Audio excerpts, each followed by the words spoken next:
चलिए आगे बढ़ेंगे और सीधा रुख करेंगे सदन का, जहां दोनों सदनों की कार्रवाई शुरू हो गई है। के पास इतनी तकनीकी और वित्तीय क्षमता नहीं है कि वे बड़े स्तर के शहरी विकास प्रोजेक्ट को सही तरीके से पूरा कर सके। क्या सरकार ये सुनिश्चित करने के लिए कोई विशेष प्रशिक्षण या स्टाफिंग सहायता दे रही है ताकि स्मार्ट सिटी मिशन में बुनियादी जरूरतों की अनदेखी ना हो और नगर निकायों को जमीनी स्तर पर सक्षम बनाया जा सके?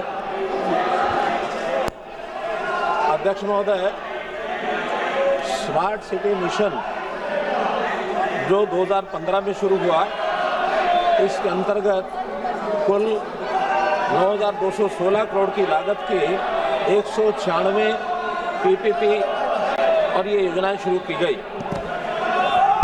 इसी प्रकार से इन सब योजनाओं को सिलेक्ट करने के लिए, प्रदेशों को सिलेक्ट करने के लिए कुल मिलाकर ये योजना प्रदेशों के ऊपर छोड़ी गई थी कि वो कौन कौन से शहर चुनेंगे और कौन कौन से उसमें उनकी ओर से काम चुने जाएंगे। कुल 8,000 से ऊपर ये शहर चुने गए थे और उन सब शहरों के अंदर कौन से प्रोजेक्ट चुनने हैं ये सब प्रदेशों के ऊपर निर्भर करते हैं।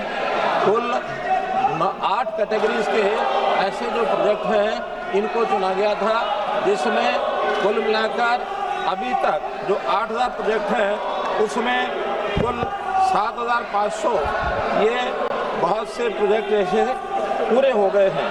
31 जुलाई 2025 तक 95% अर्थात 7,336 परियोजनाएं पूर्ण हो चुकी हैं, जिसकी लागत 1,53,977 करोड़ है। लगभग 99% निर्धारित बजट यह 100 शहरों को जारी किया जा चुका है। 31 मार्च 2025 को यह मिशन वित्तीय समापन हो चुका है। इसमें बहुत से प्रोजेक्ट ऐसी जो उपलब्धियों के रूप में अलग अलग शहरों ने और एक प्रकार से लागू किए हैं। 100 के 100 स्मार्ट शहरों में ICCC और इसकी स्थापना शहरी सेवाएं क्रांतिकारी रूप से बेहतर हुई है। चाहे वह अपराध नियंत्रण हो, नागरिकों की सुरक्षा हो, यातायात प्रबंधन हो, ठोस अपशिष्ट प्रबंधन हो, जल आपूर्ति हो या आपदा प्रबंधन हो।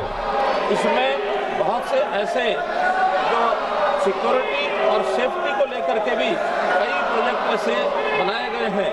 वाइब्रेंट पब्लिक स्पेसेस, इसके अंदर भी 84 स्मार्ट शहरों में और 1200 से अधिक सार्वजनिक स्थान विकसित, जिनमें 62 शहरों में 318 किलोमीटर जलपथ निर्माण शामिल हैं। जैसे श्रीनगर का जेलम रिवरफ्रंट, शिवमोगा का तुंगा रिवरफ्रंट, इंदौर का खान रिवरफ्रंट, नासिक का गोदावरी रिवरफ्रंट, इम्फाल का कांगला रिवरफ्रंट, शिलांग का उमकरा रिवरफ्रंट, पटना और कानपुर का गंगा रिवरफ्रंट। यहाँ तक जलापूर्ति की बात है, 17,000 किलोमीटर जल नेटवर्क में स्काडा से निगरानी, जिसमें लीकेज नुकसान में भारी कमी, मुरादाबाद में 15% reduction in non revenue water losses और इसी प्रकार 10% improvement in water distribution efficiency, ठोस अपशिष्ट प्रबंधन। 48 शहरों में 9,000 RFID युक्त वाहनों से मार्ग अनुकूलन और दक्ष रंगण, improvement route management efficient collection. इसी प्रकार से स्ट्रीट लाइटिंग, आवास, स्मार्ट समाधान, शिक्षा। महोदय, मैं ये बात जोर देकर कहना चाहूँगा कि स्मार्ट सिटी मिशन के अंतर्गत भारत के शहरी ताने बाने को वैश्विक स्तर की उत्कृष्टता, समावेशन, सुरक्षा और सततता की नई ऊंचाइयों तक पहुंचाया है। ये उपलब्धियां सतत प्रयास, उत्कृष्ट नेतृत्व और सबको साथ लेकर चलने की सरकार की प्रतिबद्धता है। यहाँ तक अलग अलग शहरों की अलग अलग चीज़ों की डिमांड है, उस नाते से ये प्रदेशों को भी निर्भर है कि उस बजट का प्रबंध वो कैसे प्रबंध करेंगे। सरकार की योजना में हर शहर को 500 करोड़ रुपया केंद्रीय सहायता और 500 करोड़ रुपया प्रदेश की ओर से ऐसा 1,000 करोड़ के लगभग राशि खर्च की गई है। अब इसके आगे क्योंकि ये प्रोजेक्ट एक प्रकार से पुनरावृत्ति करने का काम प्रदेशों को करना है, एक अच्छा रास्ता प्रदेशों को मिले, शहर अच्छे स्थायी बने, इस प्रकार की योजना है। धन्यवाद।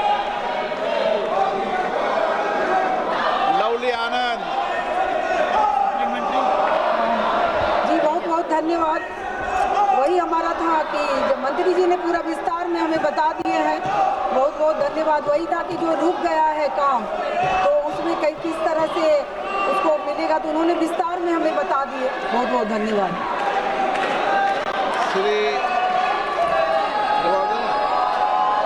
अध्यक्ष महोदय, जैसा संसद महोदया ने बताया है कि मैंने विस्तार से सारी बातें बता दी हैं, फिर भी कोई अतिरिक्त सप्लीमेंट्री क्वेश्चन होगा तो स्मार्ट सिटी मिशन के रूप में सब चीज़ें मैं बताने के लिए तैयार हूँ। खास करके इन प्रोजेक्ट्स में पब्लिक प्राइवेट पार्टनरशिप के जो सफल मॉडल हैं, उसमें सबसे पहले जल महल multi modal transit hub Vadodara, जिनको हम कह सकते हैं कि बहुत ही सफल प्रोजेक्ट भी बनाए गए हैं। इसी प्रकार construction and demolition CNT waste management facility at Surat, और साथ ही Surat money card common mobility card Surat में, ये सूरत के अलावा 3 अन्य शहरों में भी कोची, भुवनेश्वर, अहमदाबाद, इन सब शहरों पर भी कॉमन मोबिलिटी कार्ड ही लागू किया गया है। इससे नगरीय परिवहन सेवाओं के साथ साथ रिटेल भुगतान भी सरलता से किया जा सके।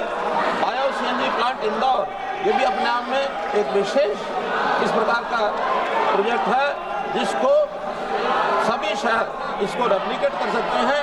ट्रीटमेंट हेतु 550 मीट्रिक टन प्रतिदिन की क्षमता का प्लांट ये सब स्थापित हुआ है, जिसकी लागत 150 करोड़ रुपए आई है।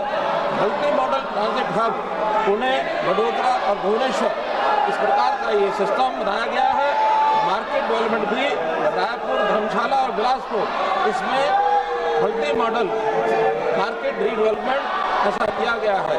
Multi level car parking Bengaluru, Nagpur और बेलागावी, इनमें मल्टी लेवल कार पार्किंग, इसका भी प्रबंधन किया गया है। स्मार्ट पोल, स्मार्ट लाइट्स, इसका भी प्रबंधन किया गया है। श्री रविंदर वायकर। धन्यवाद अध्यक्ष महोदय जी। माननीय मंत्री महोदय ने कहा है उत्तर में कि 8,063 परियोजना चालू है, उसमें से 7,636 परियोजना पूरी हो चुकी है।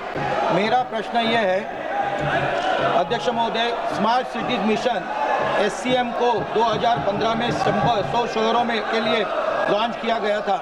मैं मंत्री जी से जानना चाहता हूं कि क्या इस मिशन को और नए शहरों में विस्तार देने पर कोई विचार किया था, जा रहा है, और जो ऐसे इन 100 शहरों में SCM के तहत बनाए गए हैं उनके लॉन्ग टर्म प्रिजर्वेशन और मेंटेनेंस के लिए क्या फाइनेंशियल मॉडल तैयार किया गया है क्या? अध्यक्ष महोदय, ये स्मार्ट सिटी मिशन प्रोग्राम, ये चूँकि हरियाणा की, हमारे देश की आबादी क्योंकि लगातार शहरीकरण हो रहा है, अभी तक हमारी जो आबादी है वो शहरों में 33% हो गई है, जो आज से 20 साल पहले मात्र 20% थी। लेकिन अब आगे चल करके ऐसा अनुमान लगाया जा रहा है कि 2047 तक ये आबादी 50% हो जाएगी, और इतनी बड़ी आबादी में शहरों का, नए शहरों का निर्माण और पुराने शहरों को भी कैसे रीडेवलप किया जाए, उसके लिए एक मॉडल के रूप में ये स्मार्ट सिटी मिशन ये लागू किया गया था। और स्मार्ट सिटी मिशन को लागू करने का अर्थ ये है कि हम ऐसे प्रोजेक्ट जो एक अच्छा, सुंदर, टिकाऊ प्रोजेक्ट बन सके, एक सीमित मात्रा में ये प्रदेशों को एक अवसर दिया गया ताकि उनको अपनी ओर से रेप्लिकेट कर सके, नए शहरों में लागू कर सके, और नए शहरों में लागू करके अपने शहरों को सुंदर, स्वस्थ, वातावरण अनुकूलित ये सब बना सके। इसलिए इस योजना को 31 मार्च 2025 को बंद किया गया है। जो प्रोजेक्ट शेष बचे हैं उनको भी 31 दिसंबर 2025 तक पूरा करने के लिए कह दिया गया है, ताकि उस समय तक वो पूरा करें। इसकी पूरी राशि जिन प्रदेशों को जानी थी उनमें सबको चली गई है। केवल 12 प्रोजेक्ट ऐसे हैं जो अपनी राशि को 12 प्रदेश अपना खर्च पूरा नहीं कर सके, लेकिन वो सब कार्यक्रम अब 31 मार्च 2025 को इसको समाप्त कर दिया गया है। माननीय सदस्यगण, आज प्रश्नकाल में महत्वपूर्ण मंत्रालय विभागों पर चर्चा है। विशेष रूप से हमारे जनजातीय क्षेत्र के बहुत माननीय सदस्य आज प्रश्न पूछना चाहते हैं। सड़क परिवहन मंत्रालय, हमारे दीपेंद्र हुड्डा जी प्रश्न लगाते हैं लेकिन प्रश्न नहीं पूछे। मैं आपसे आग्रह करूंगा, प्रश्नकाल माननीय सदस्यों का समय होता है।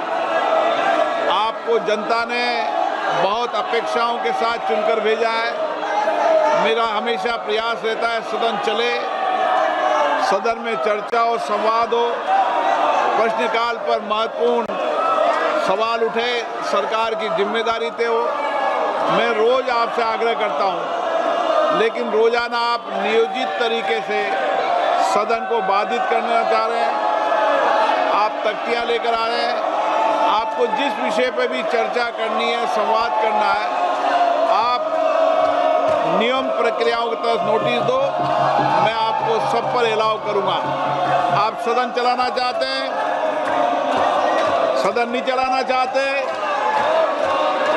देश की जनता आपको देख रही है कि आप चुनकर आने के बाद भी लोकतंत्र की मर्यादाओं, परंपराओं का पालन नहीं कर रहे।